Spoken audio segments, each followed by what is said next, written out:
नमस्कार दोस्तों, स्टडी हिंदी के यूट्यूब चैनल में आप लोगों का हार्दिक स्वागत है। आज हम पढ़ेंगे कक्षा 10th क्षितिज के पार्ट 6 यह दंतुरित मुस्कान, जिसके लेखक का नाम है नागार्जुन। नागार्जुन का जीवन परिचय पढ़ते हैं। पहले हम जीवन परिचय नागार्जुन का है। नागार्जुन को घुमक्कड़ के रूप में जाने पहचाने जाने वाले कवि नागार्जुन का मूल नाम वैद्यनाथ मिश्र या यात्री था। दोनों ही नाम था इनका।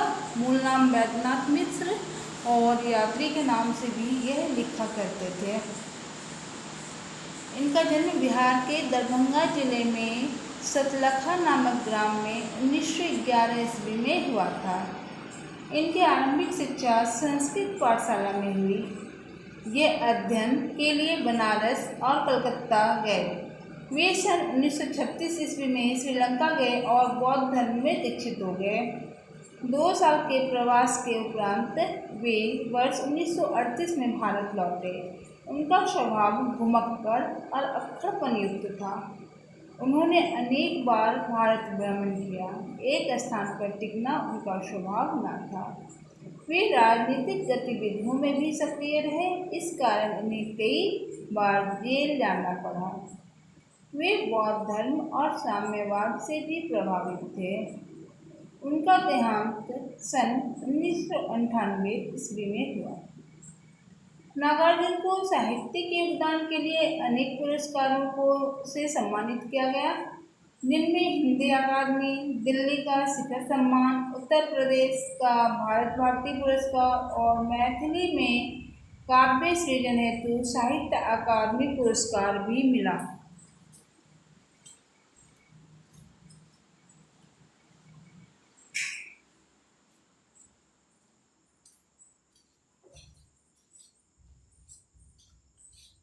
और इनकी जो विषय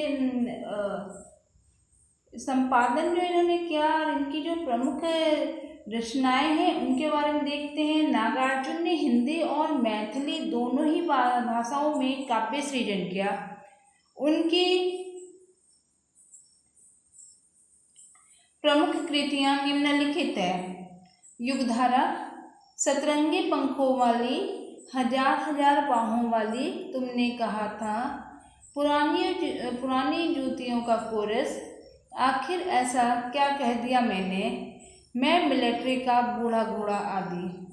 संपादन किया था इन्होंने दीपक हिंदी मासिक पत्र का 1935 में, विश्व बंधु साप्ताहिक 1942 और 43 में। इसके अलावा उपन्यास और अन्य विधाओं पर लेखन कार्य भी इन्होंने किया था। अब हम देखते हैं यह दंतुरित मुस्कान।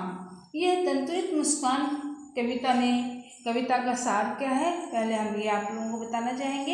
यह दंतुरित मुस्कान कविता का सार यह है कि प्रवासी कवि नागार्जुन का जब कई महीने के बाद घर वापस आते हैं तो अपने घर में ऐसा शिशु देखते हैं जिसकी मुस्कान में उसके नवोदित दांत दिख जाते हैं। कवि बच्चे की इस दंतुरित मुस्कान पर मोहित हो जाता है। उसे लगता है कि इस मुस्कान के प्रभाव से मृतक भी सचेत हो उठेगा। बच्चे का धूल धूसरित शरीर देखकर उसे ऐसा लगता है मानो उसकी झोपड़ी में कमल खिल उठा है। उसका स्पर्श पाकर बांस हो या बबूल से पिलका के फूल झरने लगते हैं। उसकी मुस्कान से पत्थर पिघलकर जलधार बन गए होंगे। शिशु प्रथम मुलाकात में कवि को पहचान नहीं सका और अपलक निहारता ही रहा। कवि को लगता है कि यदि उसकी माँ दोनों के बीच माध्यम ना बनी होती तो वह शिशु को देख ना पाता। उसकी माँ धन्य है जो उसे मधुपर्क में डूबी उंगलियों से उसका पोषण करती है। शिशु जब तिरछी आंखों से उसे देखता है तो कवि को उसकी मुस्कान और भी सुंदर लगती है। पहला पैराग्राफ देखेंगे अब। तुम्हारी यह दंतुरित मुस्कान मृतक में भी डाल देगी जान। धूली धूसर तुम्हारे ये गार छोड़कर तालाब मेरी झोपड़ी में खिल रहे जलजात मीन्स कमल का फूल। परस मीन्स स्पर्श। स्पर्श पाकर तुम्हारा ही प्राण पिघल कर जल बन गया होगा कठिन पाषाण। छू गया तुमसे कि झड़ने लग पड़े शेफालिका के फूल, बांस था या बबूल। दंतुरित वर्ड मीनिंग देखेंगे। दंतुरित मीन्स क्या हो जाता है? नन्हे नन्हे दांतों वाले। मृतक का मीन्स होता है मरा हुआ। धूल मिट्टी से सना हुआ। गात मीन्स हो गया आपका शरीर। जलजात का मतलब हो जाता है कमल, जल में खिलने वाला जलजात कमल। परस मीन्स हो गया स्पर्श करना या छूना। पाषाण मीन्स होता है पत्थर। शेफालिका, एक प्रकार का फूल को शेफालिका कहते हैं। और ये जो फर्स्ट पैराग्राफ है उसका मीनिंग देखते हैं। कवि प्रवासी है, वह लंबे समय बाद जब घर लौटता है तो अपने घर में छोटे से शिशु और उसकी मुस्कान पर मोहित हो जाता है। वह शिशु को संबोधित कर कह उठता है कि तुम्हारे ये नन्हे नन्हे दांतों वाली मुस्कान इतनी मोहक है कि वह मृतक में भी जान डाल देगी। अर्थात उदास, निराश, दुखी और कठोर हृदय वाला भी मुस्कुरा उठेगा। तुम्हारा ये धूल मिट्टी में सना शरीर देखकर ऐसा लगता है जैसे कमल तालाब को छोड़कर झोपड़ी में खिल उठा हो। तुम्हें देखकर ऐसा लगता है कि जैसे कठोर पत्थर भी तुम्हारे प्राणवान शरीर का स्पर्श पाकर पिघल गया होगा और द्रवीभूत हो गया होगा। अर्थात कठोर से कठोर हृदय वाला व्यक्ति भी तुम्हें छूकर नम्र बन गया होगा।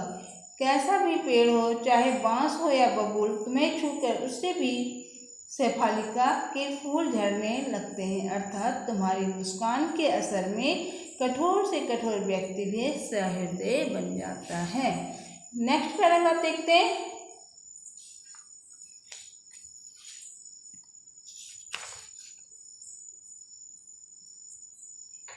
तुम मुझे पाए नहीं पहचान, देखते ही रहोगे अनिमेष। अनिमेष का मतलब हो जाता है एक टक देखना, बिना पलक झपकाए।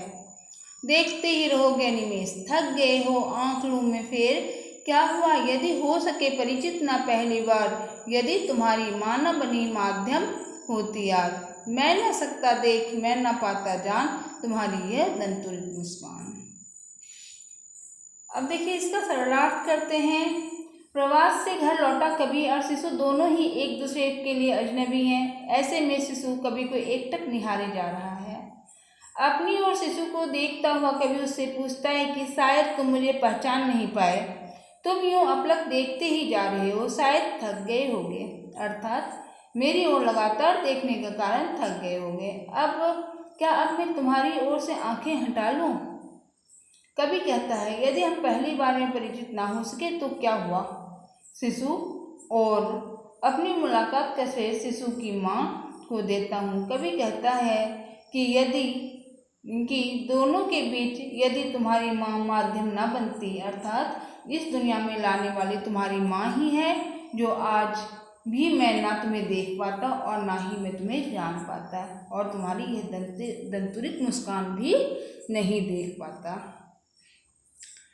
नेक्स्ट और लास्ट पैराग्राफ देखते हैं। धन्य तुम माँ भी तुम्हारी धन्य, चिर प्रवासी में इतर मैं अन्य, इस अतिथि से प्रिय तुम्हारा क्या रहा संपर्क। उंगलियां माँ की कराती रही है मधुपर्क, देखते तुम इधर कनखी मार और होती जबकि आंखें चार, तब तुम्हारी दंतुरित मुस्कान मुझे लगती बड़ी ही छविमान। देखिए चिर प्रवासी का मतलब सबको ही पता होता है, लंबे समय तक जो घर से बाहर रहते हैं उसे प्रवासी कहते हैं। इतर मतलब दूसरा। अतिथि जिसके आने की कोई तिथि निश्चित ना हो या मेहमान कह लीजिए। मधुपर्क से कहते हैं पंचामृत को, जैसे शहद, घी, दूध, दही और जल का मिश्रण को पंचामृत कहते हैं और मधुपर्क भी कहते हैं।